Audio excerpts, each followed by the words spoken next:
It is rhetorical pornography. It does the same thing that regular pornography does. It titillates, it stimulates, it's slightly naughty. I'll be honest. I didn't watch this full clip. I just watched like the first 30 seconds of it. I was like, that's enough to react to it. You bizarrely telling Brett Cooper, then a very young employee of yours, just a few weeks before she was slated to get married, sitting her down and telling her that she shouldn't do that because you had big plans and you were going to turn her into a star because you're the magic. I would probably rank that at the tippity top of bad corporate decisions, among others. Offering an obscene amount of money to her maid of honor at that wedding that you didn't want her to have, to hurt her, replacing her with her maid of honor because you wanted Brett Cooper, a young woman, to suffer for simply wanting to change jobs, which is why you worked behind the scenes through the same demented PR orbit to try to smear her, the friendly pop culture young girl, as an anti-Semite. Jeremy Boring, I just find this individual fascinating because it does perplex me, honestly, how someone like him could have been CEO or co-CEO, whatever he calls himself, or called himself. I guess he's not the CEO anymore, but he's still co-director of or co-founder of the Daily Wire. It does baffle me how someone like him could, even though the Daily Wire is not successful and they've had a lot of really, really bad leadership decisions as of late that have just really nuked the company, nuked its audience, nuked its budget. But it does baffle me how someone like this could have even created something as successful as Daily Wire is, given all of the problems and clear issues that they're facing today, right? This is what he had to say about Candace Owens. I mean, this guy is like, it's like, this is, if these words came out of the mouth of like a guest on Call Her Daddy with Alex Cooper, I'd be like, yeah, that sounds like something that, you'd hear on a very sort of salacious, expletive-ridden show like that. So this is what he had to say about Candace Owens the other day. You say people tell you that they listen to Candace. I had a guy tell me recently, he said, what should I say to my wife? She keeps telling me about things that she hears Candace say, and I don't even know how to respond to them. I said, well, I would just respond by telling her fun things that you saw in some porno video that you watched. He said, whoa, what are you talking about? I said, well, the same level of shame should accompany both statements. Like, one should be ashamed to say publicly that they're watching Candace Owens now. And Candace Owens, who is at war with the widow of her purported best friend, Charlie Kirk. This is so far beyond the pale, Yeah, Owen Benjamin is right. He says Jeremy Boring is a pervert. You can tell, what a psycho. The normal response would be just like, well, actually, he's not even responding to anything. He's just like bringing this up out of nowhere. The normal thing to do would just be like, if people say that Candace Owens is, their wife's listening to Candace Owens, well, she's a woman of faith. She's a Christian. She's like Jeremy Boring. Jeremy Boring's a Christian, right? Is he a Christian? I actually have no idea. I don't pay attention to those Daily Wire people enough to know that. I think he's a Christian. Okay, whatever. So she's a Christian. She holds a lot of conservative social values. Obviously, we don't like what she's saying about Ben, and we don't like what she's saying about Erika Kirk, but, there's worse people that someone could listen to, right? Your wife could be listening to Alex Cooper, Call Her Daddy. But instead, he gives a Call Her Daddy-like response to this whole dilemma of my wife is listening to Candace Owens and compares it to like the equivalent of a man watching porn while he's married. Insane. And also the type of statement that only a person with a porn-addled brain could actually come up with and think about. That it's weird. The fact that people can say with a straight face, well, what do you make of what Candace said? What I make of it is that it is a kind of pornography. It is rhetorical pornography. It does the same thing that regular pornography does. It titillates, it stimulates, it's slightly naughty. I'll be honest. I didn't watch this full clip. I just watched like the first 30 seconds of it. I was like, that's enough to react to it. But wow. I mean, First of all, Jeremy Boring's a fan. That's a fan talking. He's saying that Candace Owens' content titillates him. That's a fan. That's a creepy, perverted fan, but that is a fan. Wow. I did not watch this full video.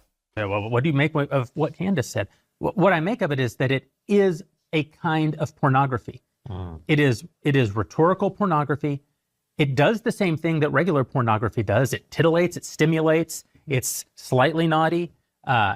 It's great for getting clicks, and it makes tons of money on the internet. You know, I don't like what she says about Erika Kirk, but, you know, for me, Jeremy Boring, you know, it's titillating, it's naughty, and it kind of makes me hard. But, you know, I don't like her. Oh, yeah, wins thinking face. What a fucking porn-addled perv. What is wrong with this guy? Why is he so creepy? And you shouldn't be able to look at it if you're under 18. Or What? Now I remind you that one of the reasons I got fired is I said we should look into the history of pornography. Don't ask him that question. Yeah. The face of America. A bunch of perverts ruling the project made ignorant masses. Yeah. How a world war makes a disaster rule the world. Yeah. Now, the reason why Boring is so pissed off about Candace Owens is because Candace Owens, or maybe this was after. Maybe he said that and then Candace Owens responded with this. I don't know. But like Candace Owens kind of nuked Jeremy Boring here. This is one of the weirdest things I've ever seen. Now, keep in mind this video, this story Candace tells about Brett Cooper, who, you know, wanted to talk about things like Israel, for example. And she left the Daily Wire, and now she's talking about Israel a little bit more. Not like all the time, but a little bit more. All right. And she's been like cordial with Candace Owens. And Brett Cooper, she had a very popular show on the Daily Wire. So when she left, it was like kind of weird. It was like, what's going on? And then her show on the Daily Wire, they replaced her with like her old producer and best friend or something, which is also really weird and fucked up. Her show tanked. It was very unsuccessful after Brett Cooper left. Then again, I don't even know why Brett Cooper's show is successful, because it's literally just like woman brain rot. That's what it is. It's woman brain rot. I don't know why her show is successful in the first place.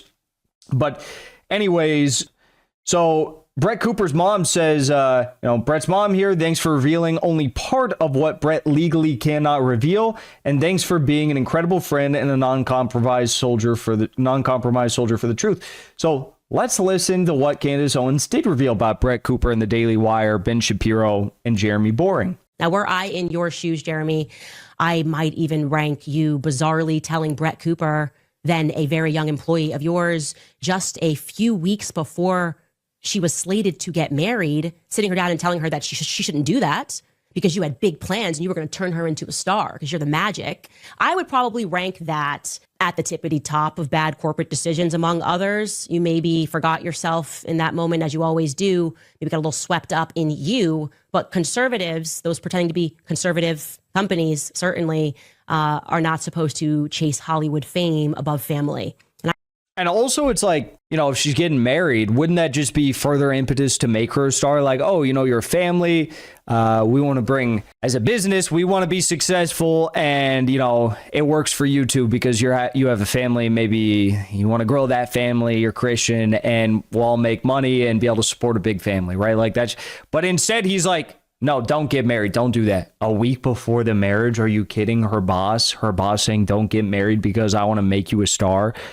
Literal, you know, this is like Weinstein vibes. And I think personally that she made the right decision to leave. And then you made, again, the wrong decision, like the angry, repressed homosexual that you are, to not just allow a young woman, again, 21 years old, to just leave, but to, again, stalk, because that's what you do. You stalk. You pretend it's a business, but you're glorified stalkers. In this time, in the most sadistic manner possibly, to not just allow a young woman, again, 21 years old, to just leave, but to, again, stalk, because that's what you do. You stalk. You pretend it's a business, but you're glorified stalkers. In this time, in the most sadistic manner possibly ever, offering an obscene amount of money to her maid of honor at that wedding that you didn't want her to have, to hurt her, replacing her with her maid of honor because you wanted Brett Cooper, a young woman, to suffer for simply wanting to change jobs, which is why you worked behind the scenes through the same demented PR orbit to try to smear her, the friendly pop culture young girl, as an anti-Semite over an Instagram like because she liked a year-end roundup of my podcast, and you wouldn't have that. You wouldn't have that. You know, I'd rank that as another mistake, but what I rank as one of my prouder moments and all of that was using some of my nuclear energy to stand up for her publicly, despite contractual restraints, using my platform to say what you did to her was wrong. And when you sued me for that, for standing up for Brett Cooper, I want you to know that I communicated to my legal team that I would accept that. I would accept the penalty of hundreds of thousands of dollars, which you wanted to impart upon me, for me doing the right thing and standing up for someone who didn't deserve what you were putting her through. You didn't put me through it, and you were trying to put her through it. And I told my husband that I would gladly pay that money. I said, if the judge came back in your favor, I wouldn't lie. I would admit that I consciously stood up for somebody who didn't deserve to be smeared. I'm proud of that. In fact, I would have hung it up on a wall and showed my kids that money isn't everything. Doing the right thing is. Candace adds, I didn't even scratch the surface of what they did to that poor girl. She wasn't even making a lot of money at Daily Wire, but they tried to bankrupt her via lawsuits on her way out as a consequence for her simply wanting to leave because Jeremy was a literal maniac who wanted dominion over her personal life. They then tried to create a conspiracy via the influencers they pay on X to make the public believe I'd brainwashed her. They are intellectual parasites, incapable of building, only distorting. Their relevance depends on lies, their survival on confusion, and their influence on the absence of critical thought. Exactly. Mel, thank you. This is insane. This is insane. When I had literally not one thing to do with it and was genuinely shocked when I learned she was leaving. I barely saw Brett at work. She was living in Hungary and truthfully only became closer to her because of what they tried to do to her.